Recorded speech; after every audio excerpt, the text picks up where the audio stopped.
Au cours des 8 dernières années, j'ai testé des dizaines d'apps de productivité, mais aucune d'entre elles n'a autant amélioré ma productivité que celle utilisant l'IA. Aujourd'hui, mon iPhone est capable d'écrire, de traduire et de résumer à ma place. Donc, dans cette vidéo, je vais te faire économiser du temps et de l'argent parce que je vais te partager les 10 apps que j'utilise quotidiennement. Et la bonne nouvelle, c'est qu'elles ont toutes une version gratuite. La première app que je vais te présenter, c'est une app que tu connais forcément et que tu as déjà utilisée. Cette app, c'est ChatGPT. Mais le cas d'usage que je vais te partager va complètement bouleverser la façon dont tu l'utilises. Peu de gens savent, mais ChatGPT peut devenir ton plus grand allié pour apprendre une nouvelle langue. Laisse-moi t'expliquer pourquoi, si ChatGPT existait lorsque j'essayais d'apprendre l'anglais, ça m'aurait grandement facilité la tâche. Avant de partir étudier à l'étranger pendant 6 mois, j'avais de très grandes difficultés en anglais. Parce que même si j'avais des cours d'anglais à la fac, ils se concentraient principalement sur de la compréhension et de l'expression écrite, mais quasiment pas d'expression orale. Mais comme tu le sais, être capable de lire et d'écrire une langue n'a strictement rien à voir avec le fait de pouvoir la parler. Donc mon problème principal, c'était le fait de pouvoir m'exprimer en anglais. Maintenant avec l'IA et notamment ChatGPT, ce problème aurait été complètement résolu parce que j'aurais eu un partenaire accessible directement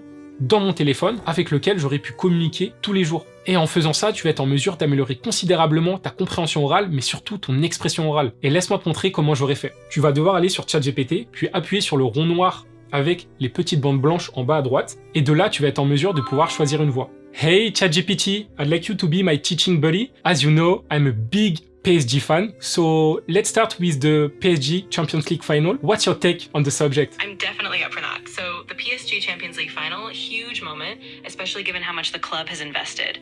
I think they showed a lot of tactical maturity this season.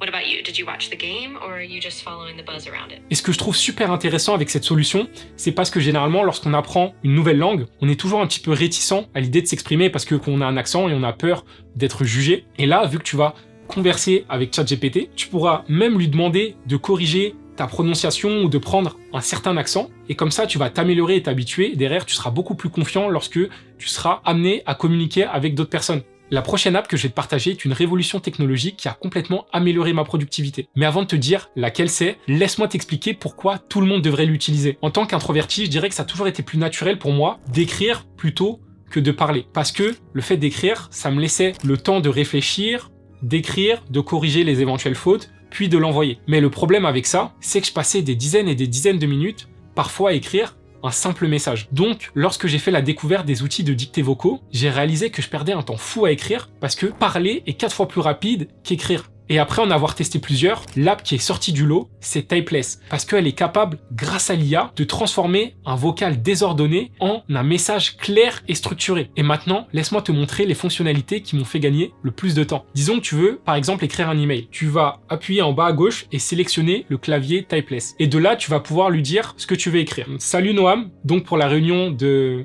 Enfin, la prochaine réunion, quoi. J'aurais besoin que tu me prépares les KPI. Les chiffres de la semaine dernière, quoi. Et puis aussi une synthèse, qui est genre une note qui explique un peu ce que ça veut dire. Et, ah oui, j'aurais aussi besoin que tu me fasses un plan d'action, tu me prépares un plan d'action pour les prochaines étapes. Comme tu vois, j'ai un peu surjoué, j'ai fait exprès d'hésiter un petit peu plus, d'avoir des tics de langage comme etc. Et en fait, l'IA de Typeless est tellement puissante qu'elle va tous les supprimer et tu vois en quelques secondes comment ça va transformer un audio pas très clair avec beaucoup d'hésitation en un email super structuré et extrêmement bien rédigé. Ensuite, dans le cadre de notre travail, ça peut nous arriver de devoir envoyer un email dans une autre langue. Et au lieu de devoir l'écrire en français, puis le traduire et ensuite l'envoyer, tu peux directement faire tout ça en quelques secondes grâce à Typeless. J'ai juste à rester appuyé sur le bouton noir avec le dictaphone. Là, je choisis traduire. Et là, j'ai juste à dire « Bonjour Hugo, un imprévu de dernière minute m'oblige à décaler notre réunion. Est-ce que tu serais disponible aujourd'hui à 18h ? Cordialement William. » Puis ça traduira l'email parfaitement en quelques secondes. Et j'ai le plaisir de t'annoncer que Typeless est le partenaire de cette vidéo. Donc pour commencer à utiliser l'application et bénéficier d'une réduction de $5, clique sur le lien en description. Maintenant, je vais te présenter un agent IA de prise de notes Otter AI. Et en plus de te permettre de gagner un temps fou, tu seras en mesure de mieux faire ton travail. Car on a tous vécu cette situation où tu es dans une réunion, tu dois participer activement, poser les bonnes questions, réfléchir et en plus de ça, prendre des notes. Et le problème, c'est que ton cerveau n'est pas fait pour ça. Et Otter AI va régler ce problème-là en une fois, car elle sera capable d'enregistrer toute une réunion, de séparer les différents intervenants, et enfin te fera un résumé avec des sous-parties thématiques. Et pour l'utiliser, il n'y a rien de plus simple. Si tu souhaites enregistrer une réunion en présentiel ou une conversation, tu as juste à appuyer sur le bouton bleu. Et du coup, de là, ça va commencer à prendre le transcript, et tu vois, ça va enregistrer tout ce que tu dis. Pour mettre en pause, tu peux appuyer sur les 2 barres noires. Si tu souhaites complètement arrêter l'enregistrement, tu appuies sur le bouton rouge. Mais ce n'est même pas ça, la meilleure fonctionnalité. C'est lorsque tu es en visio, il va être en mesure de rejoindre l'appel comme si c'était un participant invisible et ensuite de pouvoir faire tout ce que je t'ai dit avec l'enregistrement et créer des résumés. Prenons une réunion que j'ai faite lorsque je faisais passer des entretiens pour recruter un monteur vidéo. Déjà, ce que tu peux voir, c'est le nom de la réunion, donc discussion entre William et Mathieu. Tu as la date et l'heure de début de la réunion et même le temps effectif qu'elle a duré, 57 minutes et 7 secondes. Ensuite, tu as la catégorie Overview qui est un résumé général. Tu as même les action items qui sont les points clés et les prochaines étapes. Et ce n'est pas tout, tu as même un chat IA où tu peux lui poser une question. Si je lui demande quelles sont les prochaines étapes prévues pour tester les compétences de Mathieu, il va rescanner toute la discussion et le transcript pour extraire les éléments qui vont lui permettre de répondre à ma question. Et ça t'évitera de perdre du temps à reparcourir tout le résumé. Et maintenant, grâce à cette app, tu pourras te concentrer à faire la chose la plus importante qui est d'être complètement présent dans l'appel. La prochaine app que je vais te présenter, tu la connais forcément, surtout si tu suis ma chaîne. Et cette application, c'est Claude. J'ai même fait 3 vidéos sur le sujet que je te conseille vraiment d'aller voir à la fin de celle-ci parce que je t'explique tout ce que tu dois savoir. Mais aujourd'hui, je veux te montrer une fonctionnalité qui passe inaperçue sur la version mobile parce qu'elle est encore en version bêta. Et pourtant, elle est redoutablement utile. Cette fonctionnalité s'appelle Dispatch et elle te permet de lancer des workflows complets directement de ton téléphone. Pour que tu puisses comprendre comment elle fonctionne, imagine ton téléphone comme une télécommande et en appuyant sur un bouton, tu seras en mesure de lancer une série de tâches comme analyser un document, préparer une présentation ou ranger complètement un fichier. Et ça, tu peux le faire de n'importe où. Par exemple, si tu es en train de marcher ou même si tu es dans le métro. Mais la seule condition pour que ça fonctionne, il faut que ton ordinateur soit en veille ou allumé. Maintenant, je vais te montrer comment le faire en temps réel. Tu vas aller sur Claude, puis tu vas accéder à Dispatch avec le petit icône de Talkie-Walkie. Et ensuite, tu seras en mesure d'accéder à ce chat. Ce que tu dois savoir, c'est qu'au préalable, j'ai créé un workflow complet grâce à Claude Cowork, qui est un brief matinal qui consiste à analyser ma boîte de réception et mon calendrier. Et comme ça, j'aurai toutes les informations essentielles pour commencer ma journée. Et pour l'activer, j'ai juste à lui demander de lancer le brief matinal. Là, tu vas voir qu'il va réfléchir. Et de là, j'aurai un résumé de mon agenda, des emails prioritaires, de mes tâches et de mon focus. Donc la prochaine fois que tu as une tâche un peu longue à faire, ne l'ouvre pas sur ton Mac, mais utilise Dispatch pour la faire directement via ton téléphone. Peu importe ton métier, ton secteur ou les projets sur lesquels tu travailles, tôt ou tard, tu seras amené à créer un design. Que ce soit un flyers, un post pour les réseaux sociaux ou même un document PDF, comme ce que j'ai pu faire récemment en créant mon Brain Kit.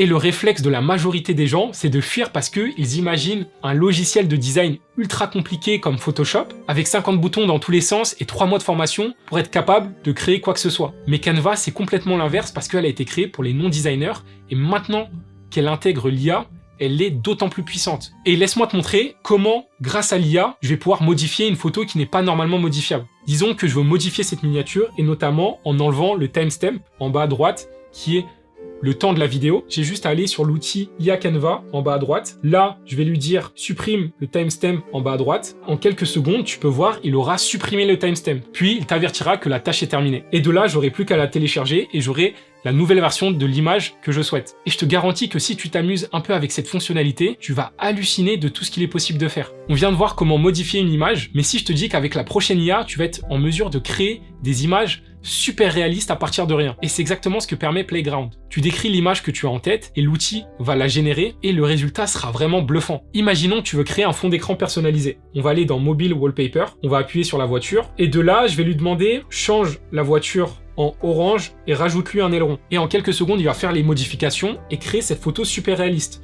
Là, j'ai pris un exemple assez simple, mais j'aurais très bien pu lui demander de me créer un logo. Parce que créer un logo, ça peut parfois coûter des centaines et des centaines d'euros. Et là, avec Playground, tu vas être en mesure de créer un logo super réaliste, super bien fait, en quelques secondes. Si, comme moi, tu aimes écouter des podcasts, cette app va te suivre partout. Car Snipe, certes, te permet d'écouter des podcasts, mais elle fait une chose que ni Apple Podcast ou Spotify ne savent faire. C'est de sauvegarder et d'exporter les passages les plus intéressants. Et crois-moi, c'est loin d'être un détail, parce que combien de fois c'est arrivé d'entendre une idée super intéressante, de te dire « il faut que je l'enregistre », tu ne l'as pas fait, et 10 minutes plus tard, tu l'as complètement oublié. Et pour enregistrer un épisode, plus précisément un passage, c'est super simple. Prenons cet épisode par exemple. Déjà, l'IA va te donner les insights les plus importants de cet épisode, et en plus de ça, tu vas pouvoir l'enregistrer. Tu vas appuyer sur Saved, tu vas pouvoir lui ajouter un tag. Là, par exemple, je le mettrai dans la catégorie Business, et voilà, le tour est joué. L'épisode sera enregistré et ensuite rangé dans mon fichier Business. Tu peux identifier les meilleurs épisodes de podcast en appuyant sur Most Sniped, et ça montre tous les podcasts que tu as sélectionnés qui ont été les plus enregistrés par la communauté. Donc à partir de maintenant, tu seras en mesure d'enregistrer les insights clés de tout ce que tu écoutes et même pouvoir les exporter, ce qui me donne une transition parfaite pour l'application suivante qui est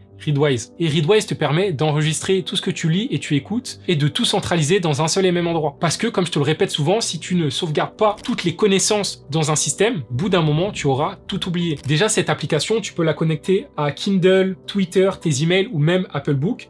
Mais vu que je lis principalement des livres en version papier, ce que je vais faire, c'est que lorsque je lis un livre, j'aurai toujours un stabilo et je viendrai surligner tous les passages importants. Et à la fin du livre, je viendrai le prendre. Et par exemple, avec Readwise, je viendrai prendre une photo d'un de ces passages et l'IA va te permettre de détecter et de transcrire le passage en question. Et ensuite, tu pourras ajouter potentiellement une note, un numéro de page, ce qui peut être utile si tu veux retrouver directement la page en question et l'enregistrer directement dans le fichier qui sera le nom du livre. Et si cette app t'intéresse, tu retrouveras directement en description mon lien d'affiliation qui te permettra d'avoir 60 jours d'essai gratuit. Je vais maintenant te partager la chose la plus importante pour être productif. Ce n'est ni le dernier LLM à la mode ou une méthode de productivité secrète. C'est tout simplement le sommeil. Parce que bien dormir te permet de récupérer ton énergie et sans énergie, tu ne pourras pas faire grand chose. Et Rise Sleep est une app qui te permet de traquer ton sommeil mais aussi de faire des analyses assez poussées pour déterminer tes pics et tes creux d'énergie grâce à l'IA. L'app est payante, mais il te propose un bilan gratuit que je te conseille de faire. Et pour que ça fonctionne, il te faudra une montre connectée ou un bracelet connecté pour qu'il puisse accéder et récolter toutes tes informations en lien avec ton sommeil. Pour faire cet audit, tu vas ouvrir l'application Rise et là, il va te proposer de déterminer ta dette de sommeil. Tu vas lui donner ton prénom, ensuite ton genre, ta tranche d'âge, non, je ne suis plus étudiant. Et là, il va te demander tes objectifs. Ensuite, tu peux aussi lui dire tes principaux obstacles. Comme tu le sais, moi, je suis TDAH. Et enfin, quelle stratégie tu utilises pour stimuler ton énergie.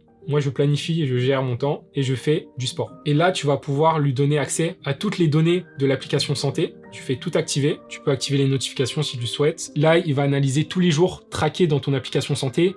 Moi, ça fait un peu plus d'1 an que j'ai mon Apple Watch. Donc, c'est pour ça qu'il me dit 364 jours trouvés. Et là, il va me dire que mon besoin de sommeil est de 8h15. Et je trouve que c'est assez juste parce que j'avais remarqué que lorsque je dormais moins de 8 heures, j'étais généralement fatigué. Je lui dis que ça me semble correct. De là, il va calculer ma dette de sommeil, qui est de 13h06. Il estime comment ça affecte mon énergie. J'ai accumulé une dette de sommeil parce que j'étais en vacances et je me suis levé à 4h du matin pour pouvoir prendre mon avion. Là, il me dit que je ressentirais un pic d'énergie de 4h47 à 8h aujourd'hui. Et il me conseille de me coucher entre 21h27 et 22h43 ce soir. De là, ça va tout changer parce que tu pourras organiser ta journée et ton emploi du temps en fonction de ton pic d'énergie optimal pour faire tes tâches les plus difficiles à ce moment-là. Plusieurs d'entre vous m'ont parlé de cette app et c'est vrai qu'elle a complètement changé ma manière de gérer ma boîte mail. Et cette app, c'est Spark. Tu connais peut-être la méthode Inbox Zero qui est la meilleure méthode pour organiser ta boîte de réception et gérer tes emails. Bien qu'elle soit très efficace, elle demande un peu de temps à mettre en place et aussi une bonne connaissance des outils que tu vas utiliser, que ce soit Gmail, Mail ou encore Outlook. Si tu n'as ni le temps ni l'envie de tout paramétrer toi-même, Spark est clairement la solution. Cette app va te permettre de trier et d'organiser tes mails automatiquement. Dès que tu accéderas à cette app, tu verras que ta boîte de réception sera organisée en différentes catégories avec les nouveaux expéditeurs que tu pourras bloquer en mettant un pouce vers le bas par exemple, mais aussi les mails que tu as reçus aujourd'hui, cette semaine, la semaine dernière. Tu peux accéder plus rapidement à tes mails épinglés grâce à une section à part entière, mais ce qui fait toute la différence, c'est l'assistant IA. Parce que tu peux lui demander de vérifier ta boîte de réception pour les prochaines échéances, et de là, il va scanner toute ta boîte de réception, te faire un résumé à partir de celle-ci. Et si tu utilises cette app, le petit réglage que je te conseille de modifier, c'est le délai d'annulation d'envoi et de le passer à 60 secondes. Car ça nous est tous déjà arrivé d'envoyer un mail et de se dire « mince, j'ai fait une faute d'orthographe » ou « j'aurais modifié cette phrase ». Et maintenant, grâce à cette petite fonctionnalité, tu seras en mesure d'avoir quelques secondes supplémentaires pour te relire et d'annuler l'envoi avant que le message parte définitivement. Si cette vidéo t'a plu, je suis sûr que celle-ci où je te présente l'organisation de mon iPhone avec toutes ces pages te plaira tout autant. Et surtout, n'oublie pas, la productivité est la clé vers la liberté. Je te dis à très vite pour une prochaine vidéo.